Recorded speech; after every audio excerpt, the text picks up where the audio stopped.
Hello ಬೆಸ್ಸಲ ಮತ್ತು ಸ್ವಾಗತ ಡಿಟಿಗೆ. ಇವತ್ತು ಅದ್ರ ಬಗ್ಗೆ ನೋಡ್ತಾ ಇದ್ದೀವಿ ಅಂದರೆ ಇಂಡಿಯಾ ರಿಲೀಸ್ ಆಗಿರೋ ಸರ್ಫಿರಾ ಅಂತ. ಇದು ಬಂದು ಅಕ್ಷಯ್ ಕುಮಾರ್ ಲೀಡಾಗಿ ಆ್ಯಕ್ಟ್ ಮಾಡೋ ಅವರು ಒಂದು 50th ಫಿಲಮ್ ಲೀಡಾಗಿ ಆ್ಯಕ್ಟ್ ಮಾಡ್ತಾ ಇರೋದು.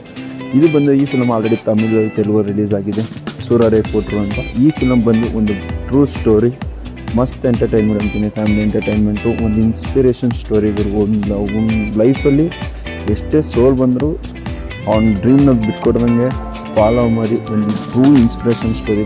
ಖಂಡಿತ ಮಿಸ್ ಮಾಡದೆ ನೋಡಬೇಕಾಗಿರೋ ಫಿಲಮು. ಈ ಫಿಲಮ್ ಬಂದು ತಮಿಳು ತೆಲುಗಲ್ಲಿ OTT ರಿಲೀಸ್ ಆಗಿದೆ. ಬಟ್ ಹಿಂದಿಯಲ್ಲಿ ಸರ್ಫಿರಾ ಅಂತ ಅಕ್ಷಯ್ ಕುಮಾರ್ ಅವರು ಲೀಡಾಗಿ ಆ್ಯಕ್ಟ್ ಮಾಡಿದ್ದು. Theatres already 12th July release ಆಗಿದೆ. ಆಲ್ರೆಡಿ ನಿಮ್ಮ ನಿಯರೆಸ್ಟ್ ಥಿಯೇಟರ್ ಸಕ್ಸಸ್ಫುಲ್ ರನ್ ಆಗ್ತೈತೆ. ನೋಡಿ, ಒಂದು ಫ್ಯಾಮಿಲಿ ಎಂಟರ್ಟೈನ್ಮೆಂಟ್ ಆಗಿರುತ್ತೆ ಪಕ್ಕ ಅಂತೀನಿ.